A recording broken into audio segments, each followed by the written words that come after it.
LLB part 2 और pre law part 4 के student, ये प्रॉपर्टी लॉ का पेपर 2 का दूसरा क्लास है। फर्स्ट क्लास में हम लोग मॉर्गेज के बारे में, मॉर्गेज क्या है और कितने प्रकार के मॉर्गेज होते हैं वो डिस्कस किए थे, और 2 प्रकार के मॉर्गेज को डिटेल में बताए थे। पहला सिंपल मॉर्गेज या साधारण बंधक, दूसरा सशर्त बंधक कंडीशनल मॉर्गेज।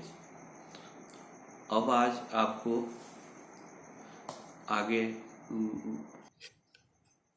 आगे आपको यूसुफ्रॉक्चरी मॉर्गेज, जो कि सेक्शन 58D में एक्सप्लेन किया गया है, इंग्लिश मॉर्गेज और mortgage by deposit of title deed, हक विलेख के निक्षेप द्वारा बंधक, और एनामोलस मॉर्गेज विलक्षण बंधक। इन बाकी 4 बंधकों के बारे में आपको बताने जा रहे हैं। तो भोग बंधक क्या होता है? यूसुफ्रॉक्चरी मॉर्गेज से आप क्या समझते हैं? आपको फिर से एक बार बता दें कि बंधक क्या होता है। जब किसी व्यक्ति को कर्ज की आवश्यकता होती है और वह कर्ज जिस व्यक्ति से लेने जाता है और वह व्यक्ति को कर्ज के सिक्योरिटी के तौर पे जो अपनी अचल संपत्ति उसके पास जमा करता है, इमूवेबल प्रॉपर्टी उसके पास एज ए सिक्योरिटी डिपॉजिट करता है, तो यह ट्रांजैक्शन, यह समव्यवहार बंधक कहलाता है। तो सिंपल मॉर्गेज में पोजीशन नहीं दिया जाता है, जबकि कंडीशनल मॉर्गेज में वह एक प्रकार का ऑस्टेंसिबल सेल होता है।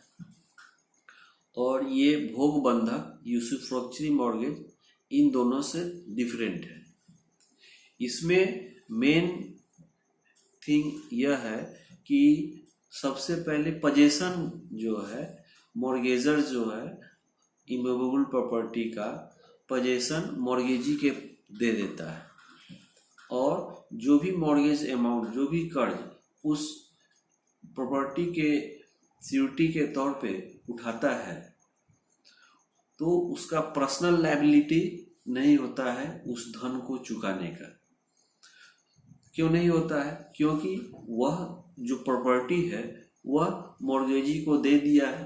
अब मॉर्गेजी उस प्रॉपर्टी से जो भी प्रॉफिट होगा या उसका पार्ट, वह अपने जो अमाउंट लोन दिया है उस लोन के इंटरेस्ट और उसके प्रिंसिपल अमाउंट में एडजस्ट करेगा, और जब तक वो उसका कर्ज रहेगा तब तक उस प्रॉपर्टी को मॉर्गेजी यूज कर सकता है। यही विशेषता है यूसुफ्रॉक्चरी मॉर्गेज का। अब इसके इस प्रकार जो डिफिनीशन 58D में दिया गया है, उस आधार पर इसका इंग्रेडिएंट अब आपको बताने जा रहे हैं।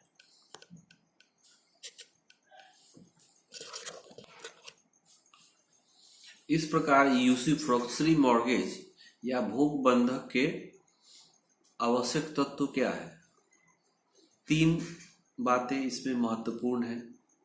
सबसे पहला कि मॉर्गेजर अपने जो मॉर्गेजर इमूवेबल प्रॉपर्टी का पोजीशन या तो मॉर्गेजी को दे देता है या उसे देने के लिए अपने आप को बाउंड कर लेता है। और दूसरा, वह मॉर्गेजी को 3 तरह के अधिकार देता है। पहला, जब तक मॉर्गेजी जो भी अमाउंट लोन में दिया गया है उस टोटल अमाउंट का विथ इंटरेस्ट पेमेंट नहीं हो जाता हो, तब तक वह उस पर अपना कब्जा बनाए रखेगा। दूसरा, जो भी इमूवेबल प्रॉपर्टी मॉर्गेजी को दिया गया है वह उससे जो भी रेंट या प्रॉफिट आएगा वह मॉर्गेजी अपने पास रखेगा। या तीसरा शर्त तीसरा अधिकार जो मॉर्गेजी को यूसुफ्रुक्टरी मॉर्गेज के अंतर्गत होता है वह यह है कि वह जो भी लोन मॉर्गेजी के द्वारा मॉर्गेजर को दिया गया है उसका इंटरेस्ट और प्रिंसिपल अमाउंट पार्टली या जैसा भी एग्रीमेंट में एग्री किया गया है वह उसमें समायोजित करेगा, यानी उसमें एडजस्ट करने का प्रावधान जो है करने का अधिकार दे सकता है। यूसुफ्रुक्टरी मॉर्गेज में दो बातें और महत्वपूर्ण हैं। पहला, मॉर्गेजी अपने लोन को वापस पाने के लिए कोई केस नहीं कर सकता है, कोई वाद नहीं ला सकता है, वह सेल नहीं कर सकता है, फोरक्लोजर नहीं कर सकता है। क्यों? क्योंकि उसके पास ऑलरेडी इमूवेबल प्रॉपर्टी का पोजीशन होता है और उससे वह बेनिफिशियल प्रॉपर्टी होती है जिसके बेनिफिट या रेंट से वह जो है अपने लोन और उसके इंटरेस्ट, प्रिंसिपल अमाउंट और इंटरेस्ट जो है उसका यूटिलाइज करता है। दूसरा कि ये यूसुफ्रुक्टरी मॉर्गेज का रजिस्ट्रेशन आवश्यक नहीं है, तो इसमें एग्रीव्ड पार्टी, इसमें जो मॉर्गेजर होता है वह जब चाहे, इस पे कोई टाइम भी एक्सप्लेन नहीं होता है कि कितने दिन के लिए वह व्यक्ति लोन लिया है, क्योंकि वह ऑलरेडी पोजीशन मॉर्गेजी को दे देता है। ऐसी स्थिति में जब भी मॉर्गेजर के पास जो कर्ज लिया है चुकाने के लिए वह कैपेबल हो जाता है तो वह उसी समय जाके अपना जो है प्रॉपर्टी का मोचन करा सकता है। फोर्थ काइंड ऑफ मॉर्गेज जो कि सेक्शन 58E में डिफाइन है वो इंग्लिश मॉर्गेज है, जिसे हिंदी में अंग्रेजी बंधक कहते हैं। तो इंग्लिश मॉर्गेज सबसे खतरनाक बंधक है, यानी कि मॉर्गेजर के हिसाब से मॉर्गेजर के लिए यह सबसे मॉर्गेजर के लिए यह मॉर्गेज सबसे डिफिकल्ट मॉर्गेज है, क्योंकि यह एक प्रकार का सेल होता है।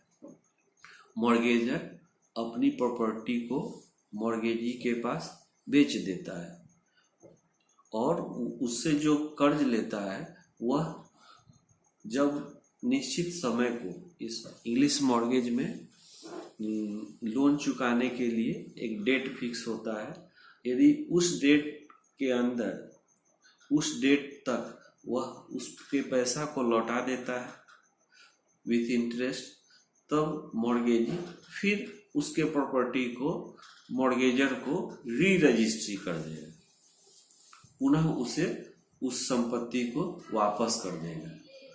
तो यहाँ बंधक का व्यवहार विक्रय से, इसमें 2 बार विक्रय होता है, इसीलिए इसे इंग्लिश मॉर्गेज कहा जाता है।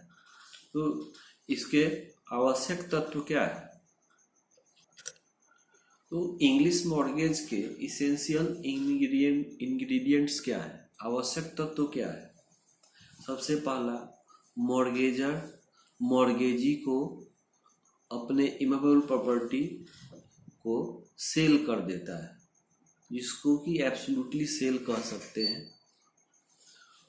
और पूर्ण रूप से मॉर्गेजी को ट्रांसफर कर देता है। दूसरा, उसमें जो सेल डीड होता है उसमें यह प्रोविजन होता है, उसमें एक स्पेसिफिक डेट, निश्चित तिथि होता है, उस तिथि तक मॉर्गेजर यदि चाहे तो मॉर्गेज्ड मनी को जमा कर सकता है। तो यदि वह जमा नहीं करेगा तब क्या होगा? तो मॉर्गेजी उस प्रॉपर्टी को सेल करके और अपना जो कर्ज है, अपना जो लोन अमाउंट है विथ इंटरेस्ट, उसको सेटिस्फाइड कर सकता है। दूसरा, यदि वह स्पेसिफिक पीरियड में वह अपना मॉर्गेज अमाउंट, जो मॉर्गेज मनी है, उसको यदि लौटा देता है तो मॉर्गेजी उसे री रजिस्ट्री कर देगा मॉर्गेजर को। और सेक्शन 59 के अनुसार ये इंग्लिश मॉर्गेज का रजिस्ट्रेशन जो है नेसेसरी है।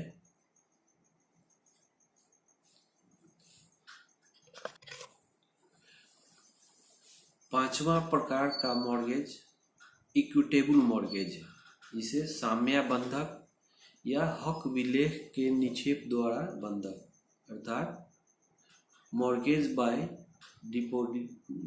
Deposit of title deed. तो इस मॉर्गेज की विशेषता है जो कि सेक्शन 58F में डिफाइन किया गया है कि यदि कोई व्यक्ति क्रेडिटर या मॉर्गेजी या उसके एजेंट के पास जब उससे लोन लेता है तो उसके लोन को सिक्योर करने के लिए अपने किसी इमूवेबल प्रॉपर्टी का जो पेपर होता है, जो डीड होता है, वह उसके पास एज ए सिक्योरिटी जमा करता है। तो यह इक्विटेबल मॉर्गेज कहलाता है। जैसे लेकिन अब आप कहेंगे कि कंडीशनल मॉर्गेज और इक्विटी मॉर्गेज दोनों तो सेम ही है, लेकिन इसमें एक डिफरेंस है कि यह कलकत्ता, बम्बई और मद्रास ये 3 मेट्रोपॉलिटन में ही इस प्रकार का मॉर्गेज किया जा सकता है, या गवर्नमेंट के द्वारा नोटिफिकेशन करके अदर टाउन्स या सिटीज़ में इस प्रकार के मॉर्गेज को अलाउ किया जा सकता है। अब last mortgage anomalous mortgage. Sixth type of mortgage is anomalous mortgage अर्थात विलक्षण बंधक। तो 5 प्रकार के जो बंधक बताए गए हैं, यदि कोई बंधक उन 5 प्रकार में से किसी प्रकार में न आता हो तो वैसे मॉर्गेज को एनामोलस मॉर्गेज कहेंगे। लेकिन मॉर्गेज में आपको फिर से रिवाइज कर दे, मॉर्गेज के लिए एक मॉर्गेजर होना आवश्यक है। दूसरा, जिस व्यक्ति के पास इमूवेबल प्रॉपर्टी डिपॉजिट किया जाता है या उसका पेपर जमा किया जाता है और उसके बदले वह व्यक्ति जो कर्ज देता है तो वह व्यक्ति मॉर्गेजी कहलाता है। और जो अमाउंट कर्ज में दिया जाता है वो मॉर्गेज मनी हुआ।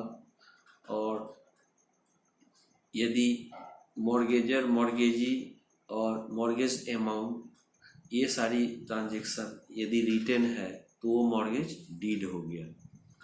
तो मॉर्गेज, अब नेक्स्ट क्लास में हम ये 5 प्रकार के mortgage, simple mortgage, conditional mortgage, usufructuary mortgage, English mortgage और इक्विटेबल मॉर्गेज, ये 5 में डिफरेंस क्या है इस पर डिस्कस करेंगे। धन्यवाद।